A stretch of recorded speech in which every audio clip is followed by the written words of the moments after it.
ایک مرد نے دوسرے مرد سے شادی کر لی اور ایک عورت کی بجائے مرد پریگننٹ ہو گیا۔ ایسے کپل کے بارے میں آپ کو بتائیں گے جن کو جان کر آپ حیران ضرور ہوں گے۔ ویڈیو کو آخر تک ضرور دیکھیں، یہ ویڈیو بہت دلچسپ ہونے والی ہے۔ مگر ویڈیو میں آگے بڑھنے سے پہلے تمام حضرات سے گزارش ہے چینل کو سبسکرائب کر لیں تاکہ ہماری ہر ویڈیو کی نوٹیفیکیشن آپ کو مل جائے۔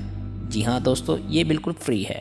اب ہم آپ کو ایسے کپل کے بارے میں بتائیں گے جن کو جان کر آپ شاک ہو جائیں گے۔ کولمبیا کے رہنے والی اس فیملی کی تصویر کو دیکھ کر آپ کو اس فیملی میں کچھ بھی خاص نظر نہیں آئے گا، لیکن ہم آپ کو بتاتے ہیں کہ اس میں کیا خاص بات ہے۔ اس میں جو مرد دکھائی دے رہا ہے وہ دراصل بچے کی ماں ہے۔ جی ہاں، ماں ہے، اور جو عورت آپ کو دکھائی دے رہی ہے وہ بچے کا باپ ہے۔ کیوں ہو گئے حیران؟ دراصل بات ایسے ہے، ایزبتان پیدائش کے وقت ایک لڑکی تھی اور اس کی بیوی پیدائش کے وقت ایک لڑکا تھا۔ ان دونوں نے آپس میں شادی کا فیصلہ کیا، لیکن انہوں نے اپنے نجی جگہوں کو بدلوانے کے لیے آپریشن نہیں کروایا۔ ایسے میں جب اس بہت ہی انوکھے کپل نے بچے کو پیدا کرنا چاہا تو باپ ایزبتان پریگننٹ ہوا، اور اس دوران بیوی ڈینا نے اپنے پریگننٹ ہسبینڈ کی دیکھ بھال کی، اور یہ فیملی سوشل میڈیا پر چھا گئی۔ ہو گئے حیران؟ آپ لوگوں کو چلیں ایک اور ایسی فیملی سے ملاتا ہوں جن کو جان کر آپ حیران رہ جائیں گے۔